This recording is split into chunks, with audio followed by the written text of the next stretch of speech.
ভাই এই শালা ভাত খাইছে 170 টাকা বিল হয়েছেন, খাইয়া কয় টাকা নাই। থাকা ছাইরা দে। আপনি কি ইতিমখানা বলে বলছেন নাকি? এই দোকানটা তো ইতিমখানা দিয়ে দিলেই পারে। এই শালা একটা বাটপার, দেখেন না লুঙ্গি টুঙ্গি পরে আইছে।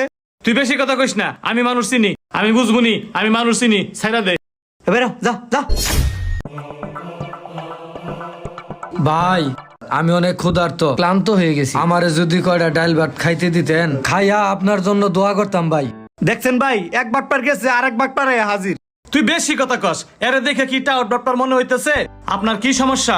আমি তো চাকরির ইন্টারভিউ দেওয়ার জন্য আসছিলাম, আইসা স্ট্যান্ডে নামছি, আমার সব চুরি হয়ে গেছে গা।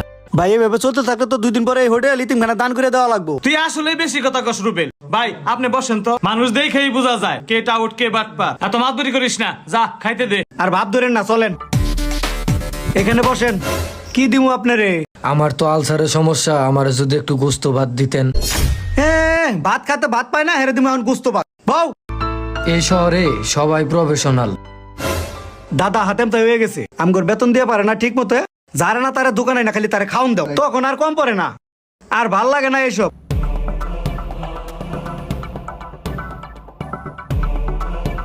এই লন আপনার খাওন, খাইয়া আমার একটু উদ্ধার করেন। এই মিয়া কি রুটি বানাও? কাস্টমার বলেছো তুমি রুটি বানাইতে পারো না? তাড়াতাড়ি করে হাত চালাও। ভাই এটা তো হাত, এটা মেশিন না তো, রুটিটা তো ডলতে হবো। ওই একটা কথা তো হিকছ, তাড়াতাড়ি বানাও বেটা।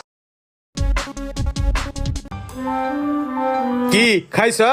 আলহামদুলিল্লাহ খাইছি, দোয়া করি ভাই। এখন কই যাবা ভাবতেছ?